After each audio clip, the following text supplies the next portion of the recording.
Hello guys, good morning, welcome to another blog. তো বন্ধুরা, I hope সকলে ভালো আছো আর ভালো থাকারই কথা। কিন্তু যাই হোক, আমি ভালো নেই, কারণ এই ওয়েদার খারাপে আমি বলেছিলাম যে ওয়েদার খুব খারাপ চলছে এই মুহূর্তে।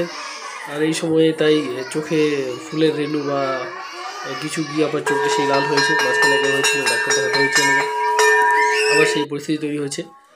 কাল রাতে হঠাৎ করে চোখের মধ্যে মানে চুলকাচ্ছিল এবং সকালবেলা উঠে থেকে পুরো লাল হয়ে গেছে।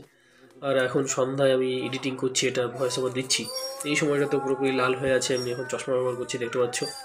তো চশমাটা যতক্ষণ না ঠিক হচ্ছে ততক্ষণ এটা কালো চশমাটাই ব্যবহার করতে হবে। আমার যেটা পাওয়ার রয়েছে সেটা ব্যবহার করতে পারছি না। তো যাই হোক, তো এই সময় আমি বারবার বলছিলাম যে সকলকে সতর্ক থাকতে হবে, তার মধ্যে আমার এই অবস্থা হয়ে পড়লো। তো এটা একটা চিন্তার বিষয়। সকলে এই সময়টা সতর্ক থাকো। এই সময় কিন্তু জ্বর, সর্দি, তারপরে চোখের সমস্যা, পেটের সমস্যা, সমস্ত সমস্যা কিন্তু এই সময় দেখা দেয়। কারণ এটা হচ্ছে ওয়েদার চেঞ্জের সময়। শীত থেকে গরম পড়ছে, আর মানুষের বডি একটা জিনিস নিতে নিতে সেটা অভ্যস্ত হয়ে পড়ে, এবং তারপরে যখন ওয়েদার চেঞ্জ হচ্ছে, এখন গরম হিট পড়বে, সেটা আমাদের কিছুটা সময় লাগবে অ্যাডজাস্ট হতে। যখন সেটা পুরোপুরি অ্যাডজাস্ট হয়ে যাবে তখন আমাদের কোনো অসুবিধা হবে না।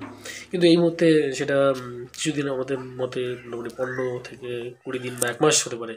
আমাদের একটু সতর্ক থাকাই ভালো, কারণ এই সময় সবচেয়ে বেশি জ্বর বা যে সিজনাল যে প্রবলেম সেটা কিন্তু বেশি দেখা দিচ্ছে। তো যাই হোক, এটা হলো পার্সোনাল প্রবলেম। আর আমাদের যে সুনিতা উইলিয়ামস ছিল মহাকাশচারী, তিনি ফিরে এসেছেন, আমরা খুব খুশি। সকলে তোমরা বলো কেমন খুশি কিনা তোমরা।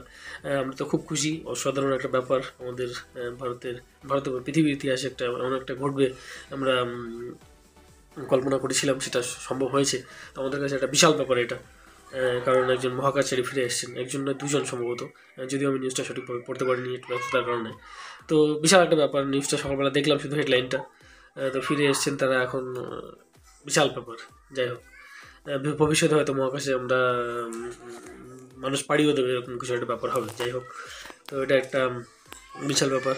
শোনা যাচ্ছে যে ইলন মাস্ক তিনিও এই বিষয়ে চেষ্টা চালাচ্ছেন যে কী করে মহাকাশে মানুষ তাদের বাসা বাড়ি তৈরি করতে পারে। যাই হোক, এটা একটা ভবিষ্যতের ব্যাপার, সেটা ভবিষ্যতে দেখা যাবে কী হচ্ছে না হচ্ছে। তো যাই হোক, এই মুহূর্তে সকলে বলো কেমন হচ্ছে সন্ধ্যা, শুভ সন্ধ্যা, গুড ইভিনিং। আমার ভিডিও অনুযায়ী মানে যেটা এখন আমি রেকর্ডিং করছিলাম, তো অ্যাকচুয়ালি এটা তো আপলোড হবে সকলেই তোমরা দেখবে। তো যাই হোক, এই সিজনালের সময় একটু সাবধান থাকো। রাত হয়ে গেছে, দেখতে পাচ্ছ, অন্ধকার পুরোপুরি। আমি চশমা রয়েছে, চশমা পরেই ঘুরছি অন্ধকারের মধ্যেই, লাইট অল্প দেখা যাচ্ছে। এখানে হাঁটছিলাম উঠোন দিয়ে, কারণ আজকে আর বেরোচ্ছি না কোথাও ঘুরতে, এটা যতক্ষণ না ঠিক হচ্ছে ততক্ষণ। তো তোমাদের সঙ্গে ফিরবো তাড়াতাড়ি খুব। এই ভিডিওতে এই পর্যন্ত শেষ করছি, ততক্ষণের জন্য বাই বাই, টাটা, ভালো থেকো। লাইক সাবস্ক্রাইব করতে ভুলো না। Thanks for watching this video. Thank you guys, বন্ধুরা।